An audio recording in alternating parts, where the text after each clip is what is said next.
Welcome to our channel. This is an Itza-Choctaw Tribal Vision publication.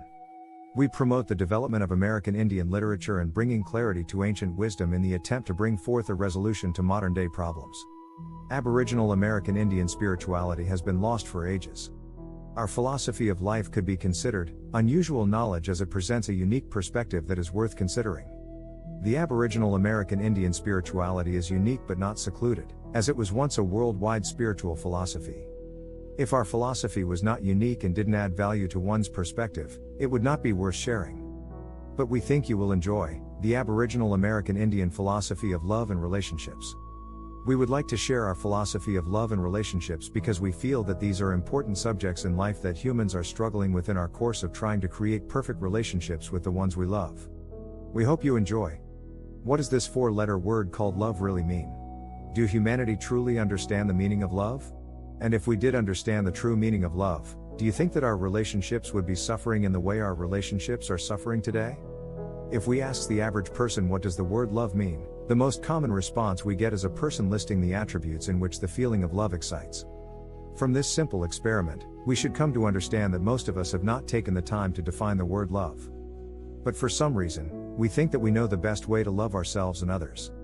Another point that we should not fail to notice is that since most of us have not taken the time to understand what the word love mean, the love that we operate with is not intellectual based, it is emotional based, which is okay for children, but for grown-ups, this creates the greatest potential for a disaster.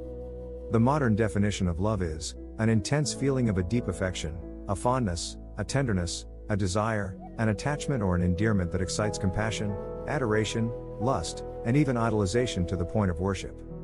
This definition does not enhance our understanding of the word love because it seems like modern-day scholars took the position on love as being nothing more than an emotion, a feeling, or a deep affection. To sum love up as an emotion or a deep affection, is to confine the love within man to an infantile state of existence. All natural relationships between humans are built on the foundation of love. But with the lack of understanding what this energy is, the relationships of man as a result is now built on personal whims, temporary attractions and material consideration. Most of us has failed to mature from a child's perspective of love to an adult understanding of love. This is why society is suffering, deprived of social harmony. An infant, a child, a teenager are all considered to be different than an adult whom is commonly referred to by the English term, man, which originally meant to have the ability to think properly from the ancient Hindu word, manas. The ability to think properly is the primary factor in distinguishing a man and woman from an infant, a child, or a teenager. In our stages of growth, as children, we didn't possess the ability to be rational, aligning our actions and conduct in accordance with reason, logic, or life experience. Therefore, children's love is conditional, unreasonable, possessive, unsound, and arbitrary, which probably describes the majority of modern adults' intimate relationships. Most individuals go into relationships seeking out how they can benefit from the other person opposed to how they can be beneficial to the relationship. This type of attitude and approach towards relationships stems from a child's perspective of love, subconsciously feeling that if anyone is going to have the privilege of being in their possession, favor, or receive their affection, the person has to be physically dependable and attentive. This is something children naturally requires from adults. But as adults, we should have a true understanding of love beyond that of an emotional child, so we can deal with love in a way that it makes sense. In the Itza-Choctaw tribe, we define love as the divine spirit of wellness and unselfishness, blended with the force of emotion, which creates a passionate interest in the well-being of others. When we define love as a passionate interest in the well-being of others, now we can understand how a child's love is different than a mature approach to love. A child's love is emotional, conditioned by familiarity and dependability. An adult's love should be extremely considerate, and only conditioned by one's desire to be beneficial to the right people and/or the right things. When we examine love from this point of view, we will come to realize that there are requirements that one must develop as an adult to use the power of love in their life maturely. One of the first requirements that should be firmly developed in man is our understanding of this power called love. The first thing that we should understand about love as adults is that one must have intelligence to use the power of love appropriately, or we are subject to misuse and abuse the power of love. Since love is a passionate interest in the well-being of the right people and the right things, logic tells us that we could be loving the wrong people and the wrong things. The condition of the world we live in today is a result of too many people loving the wrong people and the wrong things. That is to say that it is the wrong people and the wrong things that attracts the greater degree of man's attention. In order to prevent ourselves from loving the wrong things and the wrong people, we need to learn the principles of love. What are the principles of love and relationships? I would like to approach this subject from the perspective of the most natural display of love and relationship developed between man, and that is the natural love and relationship developed between a mother and her child. From the point of conception, or from the point a woman realizes that a life is developing inside of herself, she immediately turns on what one may call a nurturing spirit. This nurturing spirit is triggered by this power that is built in the constitution of man called love.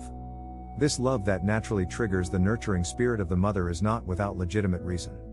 This passionate interest of a mother in the well-being of her child is there because it is needed. The child is incapable of loving itself. Many grown-ups are still incapable of loving themselves, and therefore, do not look for a reason to love someone else. Instead, they are looking for someone to love them better than they can love themselves. A mother is expected to be able to love her child because she is supposed to know what is best for that child and how to do what's best for her child. Therefore, one of the principles of love is that we cannot love that which we do not understand. We can create an emotional bond and have good intentions. It is that aspect of love most of us are well acquainted with. However, how can we have a passionate interest in the well-being of something or someone we do not understand? We can have good intentions, but without the proper knowledge of knowing what is best for the object of our interest, we are not qualified to take on the responsibility of preservation. It is probably a good thing that babies come into this world totally dependent, or else many of us grown-ups would not be qualified to have a passionate interest in the well-being of our own children.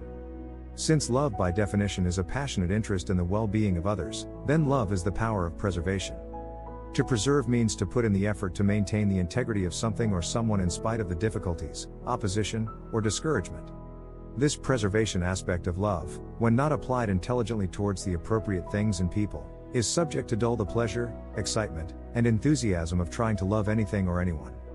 When we approach love emotionally and not intelligently, we set ourselves up for others to abuse our love. Because the power of love should not be applied where it is not required, needed, or wanted. The relationship and love developed between a child and parents is required, needed, and desired. The kind of love a child needs from its parents is the kind of love to motivate the child towards self-love and self-sufficiency. But the requirements to love an adult is quite different from the requirements that is needed to love a child. An adult should not need to be motivated towards self-love or self-sufficiency. So trying to love an adult like a parent loved their child is not appropriate because it is not required nor needed, even if it is desired. When a parent isn't well adjusted to this fact, some parents fail to transition from the type of love that is required to motivate a child towards self-love and self-sufficiency, to loving an adult in the way adults are supposed to be considered. These types of parents are what we call overprotective, overbearing, and end up ruining the development of the child's progress into adulthood. As a result, some children becomes heavily dependent upon the support of their parents when they become grown-ups, which can become a heavy burden on the parents, trying to support an adult in the same manner they would support a 14-year-old child. Trying to love an adult as one would love a child becomes a complete failure in creating adult relationships and parenting, when the love of a parent for their child is supposed to aid the child into adulthood. Most of us, as adults, continue to approach love in the way that we did when we were children, because we haven't developed an understanding of what this energy is and how this energy should be used. The passionate aspect of love is an emotional feeling and a deep affection that aid in creating an attachment. This is the kind of love that children possess. The interest aspect of love, children aren't able to possess due to their inability to understand anyone or anything to be able to look out for its best interest. The ability to understand is required in order to have an interest in the well-being of anyone or anything. This is the adult or mature aspect of love. It is through understanding and services that an adult can appropriately express their love. Therefore, in order to love another adult, one must take time to study their object of affection, then develop the skills required to support the adult in the way he or she needs to be supported. If the adult needs the type of love that a parent gives a child, then that adult is immature, mentally and emotionally undeveloped, and does not have that which is required to engage in a mature adult relationship. When it comes to loving another adult, we need to understand that we cannot create a healthy adult relationship with someone who does not have a passionate interest in their own well-being. If we incorporate these principles into our understanding, we will be well on our way to knowing how to will the power of love. Thank you for listening to an Aboriginal American Indian philosophy of love. This excerpt is from Sakarika Mare Ali L's upcoming book, Grown Children, addressing the struggle to mature in the age of immaturity. If you would like to gain more wisdom from an Aboriginal American Indian philosophical point of view, don't forget to order yourself a copy of The Rising of the Sun in the West, Shining a Light on the American Conflict to Understand the Christian Creed. Also written by Sakarik Amare Ali L. Order your copy at barnesandnoble.com. You can also visit our website at https://thesunriseswest.com. Remember to click the like button and subscribe so you won't miss out on more American Indian wisdom.